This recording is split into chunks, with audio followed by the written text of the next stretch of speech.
Just feeding, Yeah. Oh, A can't stand because he's 12-day-old. feeding. Yeah. So are you going to tell us about the birth? Yeah, it was amazing. Okay, what happened? Because you had a home birth. So Yeah. anyone else who's watching, Mary is one of our long-term mums. She often comes on the lives. I don't know if you're a long-term mum. I don't know what we call you, but she has a toddler. She came when toddler was 5 months old, Yeah. and we got him sleeping, and now she's just had another baby, but she was having a home birth, and I'm dying to hear the story. And I said he was going to come at 5:52 p.m. Yeah. Or and he AM. came, You said AM and no, sorry, yeah, PM. I And said he he was came going to come AM. at 5:52 p.m. and he came at 5:52 AM. a.m. No, 5:53. 5:53, yeah. Or I was out 5:53. by 1 minute and Yeah, AM 1 minute. PM. Okay, tell That's us the right. story. What happened? Every detail. I woke up at 2:30 Yep. and I wanted to do 1 hour of labour by myself, as I do, like in my bathroom. Didn't want to wake up Ben yet. So Yeah. I woke him up at 3:30. I was like, probably should call the midwife just in case. And so he called all my midwife, my student midwife, and she's 45 minutes away. So she started driving and she said to him, fill up the birth pool. Yeah. Otherwise it's not going to be full because, second labours are usually pretty fast. Anyway, she got here about 4:15 and I was in like full labour. Like it went from 0 to 100 from like 3:30 to 4:15. Contractions, pretty intense. I was probably like 7 centimeters when she walked in. She could hear me being 7 centimeters. Like when you stand on your tippy So toes. what time did she get there? So she got there at 4:15. Okay. So there was no hope me getting to you from here. No. So. No. That night, like I was like, I reckon tonight might be the night. And Ben kind of prepped the area a bit. And we watched Paddington Bear because I thought I need oxytocin. Which Paddington? Paddington in Peru. It was really good. Oh, that's the one that's all about immigration, and it makes you feel like that's the one that made me think, oh, maybe I should get my residency for Australia. Maybe I should go for my citizenship. Well, yeah, because it was like I've always felt like I've not belonged here, and I want to go home. And that was that made me really different. Made me think about Australia very differently. You're not an expat, so you wouldn't have understood the expat side to it. But anyone watching this who's watched it, who's an expat, would understand. Yeah. It was sad, but it was happy. So I needed something like that to boost my oxytocin because 2 nights before I watched a thriller, which wasn't going to put me into labour. And I was like, oh, I reckon I'm having contractions. But no, I need to sleep before that. So I went to bed at like 11:30 and had a 2-hour sleep, till 2:30. But that was usual. I usually wake up at 2:30, but then I was like, oh, no, I think it might be...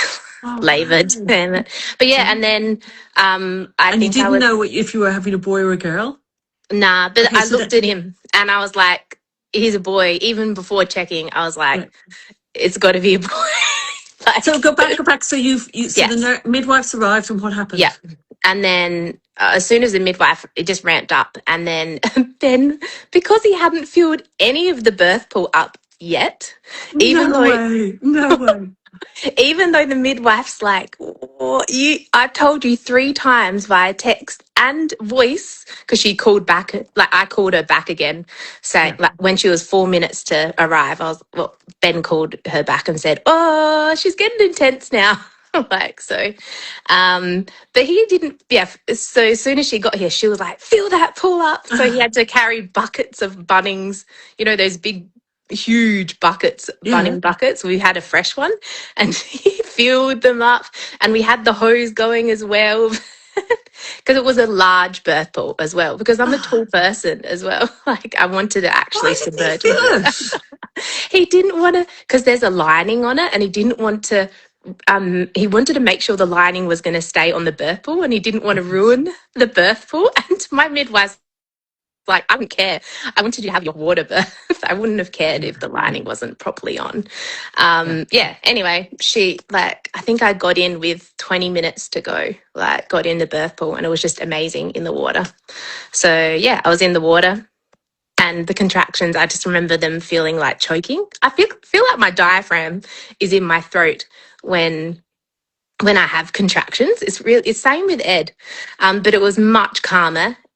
And even though it was only an hour and a half active labor, really, it felt so long. Like people go, that's so quick. And I'm like, yeah, but it felt long because I calculated I probably had like 150 contractions all up, like that were really bad. Yeah.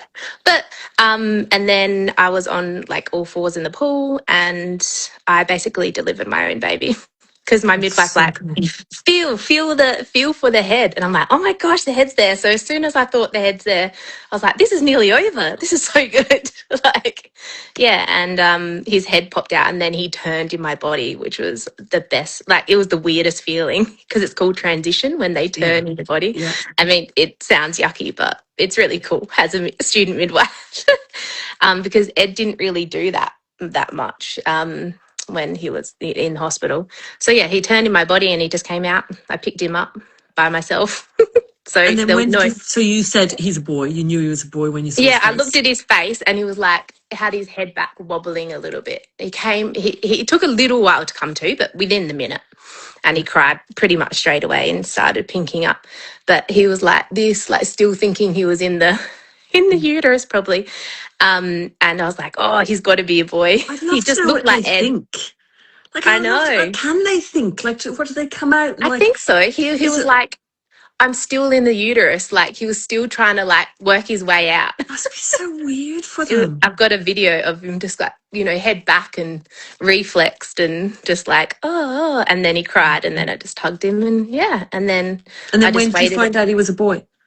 And then my student midwife was like, "Oh, what gender is it? What gender is it?" And I was like, because I hugged him, and then I looked back, I was like, "Oh, it's a boy." That I knew it was a boy just by his face. I'm like, either it's an Ed looking girl or it's a boy. Yeah. So nah, but he's got a smaller face and he has a smaller head than Ed, which I was happy with. So my recovery, well, I didn't have to have a recovery. Yeah. I was doing everything. Ben got a sore back from lifting 10 buckets of water in the. So, like, I was looking. He had paracetamol. Did he have to lift 150 boxes of baskets of water? I think so. I don't know. He's still complaining about it. Just like I birthed a baby, and then my mum took Ed out for a pram walk because it's a busy day, and he needed a baby. Who was there? There was you. Yeah, not my mum. No, but my mum came after and she thought, oh, she's gone into labour. I'm like, no, I've had the baby in an hour and a half and 16 minutes of pushing. She's like, what? So she thought that she was just coming to take Ed. Yeah. Anyway, she fell over and so I had to do first aid on her finger. So I was the only one that I wasn't in pain. I wasn't injured. Yeah. So Dad has a bad back. He's complaining about that. Mum's hurt her finger and you've got a new baby. Yeah, it was good. But yeah, I was like, here's the baby. Dad, I've got to patch up Mum. But yeah, the placenta probably took about an hour, but that's usual. So, and we had to wake up Ed at 7 a.m. because he slept. That's good, isn't it? Like there was banging doors at 4 a.m. in the morning. And I thought, in labour, I thought, oh my gosh, Ed's going to wake up. And then he's going to go, oh no, because he's a very empathetic little boy. And, he's like, oh, mummy. He probably would say, doctor. Or something because he probably would have heard me but I think I feel like he was more tired that day because he heard me, but then he would go back to sleep because he knows not to get up before we go in the room at 7 o'clock in the morning. So maybe he heard you and thought, what's going on? I'm not getting up to go and join in that screaming. Yeah, he probably, and there's tractors and roadworks going out, so he's probably like, oh, that must be a tractor or something baying. So yeah, he's used to the noise. But this is George. Come on, dude. So that's one of our baby grows. Yeah, we love it. Do you like it? I love them. Yeah. So did you get a 3-pack? Perfect. Yeah, this is 0 to 3 as well because he's a big boy. He's nearly up to his birth weight now. So yeah. And have they got like little cuffs over the hands and stuff? Yeah, they do. And do you find the zips easy to use? Yeah, so easy and really sturdy and strong. Like they're not gonna. Yeah. They're not. For anyone watching, that's to Save Our Sleep. That's our new range. So they're the ones that I used with my children. And I got sick of everybody not being able to get good quality at a good price baby grows in Australia. So I've now got them for you. They're so good. We love them. Yeah. They're just good quality and I like the breathability of them. And the ribbed means that they're really warm and also cool. Yeah. It's weird how rib works, but... Good. Yeah. He's a big boy though. His feet I will need thought to go the the next ribs step. would be much thinner on them, but they're not. I'm No. glad you like them. Yeah, I love them. I just bought white, so now I need blue. Yeah. And I need to send you one of those nice little pretty ones. Yeah, that would be cool. Yeah. Yeah. Yeah. Yeah. Anyway. Sorry. I'm heating Cool. up. Got a hot flush going. Yeah, I know you are. You look like you've got a rash. Well, you better go and look after him. Thank you for sharing your story. No I'm going to do worries. some more questions here, but oh, look at him. He's so gorgeous. Yeah. Oh, look how perfect he is. I want a photo of that. But I can't take one because if I try and take one, I'll accidentally turn off. Like a photo of him all cuddled like that. He's so cute.